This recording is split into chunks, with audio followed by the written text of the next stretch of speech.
This is 7 things you need to know about the 2025 Lincoln Navigator L, and in this case, Lincoln consciously and deliberately chose luxury over driving engagement. And by the end of this, you'll know whether Lincoln's philosophy aligns with your 6-figure budget.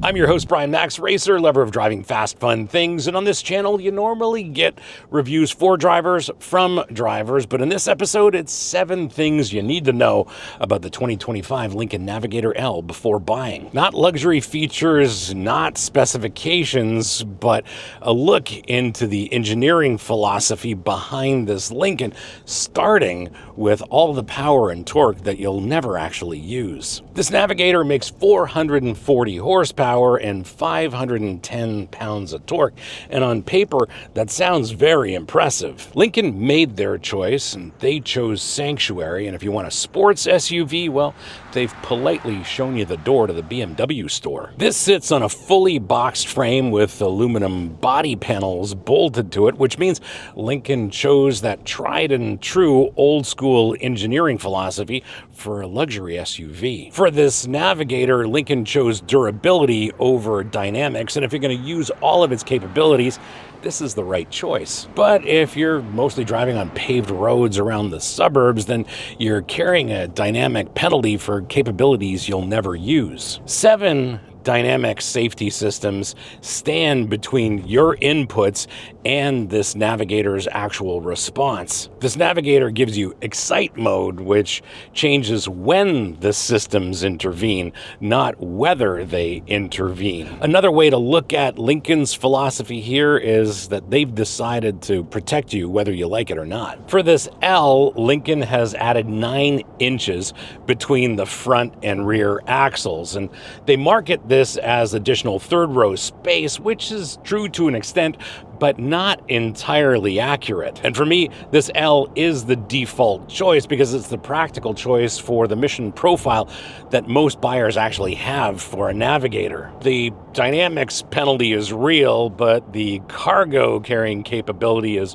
more real. Choose accordingly. The like button tells YouTube whether this is content worth distributing, and about 7% of you actually hit it, which explains why this content hit your feed about 3 weeks after it was actually relevant. This transmission has 10 forward gears. They're all closely spaced, so you get those close ratios for quicker acceleration, or those taller ones for better fuel consumption. For drivers like me who want a little bit more engagement, want the transmission to hold gears longer, or even manual control over the transmission, well, this isn't it. For buyers who never look at a gear selector after they leave the showroom, well, I think Lincoln nailed it. This transmission delivers exactly what Lincoln buyers are looking for, and I don't think I'm one of those buyers. There's 48 inches of digital screens spanning the entire dashboard here.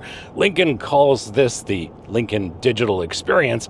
I call this a very expensive way to avoid showing me what this Navigator is doing dynamically. And if you're like me, willing to give up 20 inches of passenger entertainment screens for some real-time dynamics information, like maybe a heads-up display or some other data points, well, Lincoln has decided that you and maybe me are not the buyer. The merch store has tees, hoodies, hats, and a sticker that says 510 pounds of decorative torque. Purchase is optional, and so is this channel's continued existence. I'm not saying they're connected, and I'm not saying they're not, but this is as direct as YouTube will allow me to be. Links in the description below. The suspension's independent front and rear for ride quality, better dynamics, and uses adaptive dampers, but the one thing it does have is coil springs. Lincoln engineered a suspension that will run reliably for hundreds of thousands of miles before needing repairs.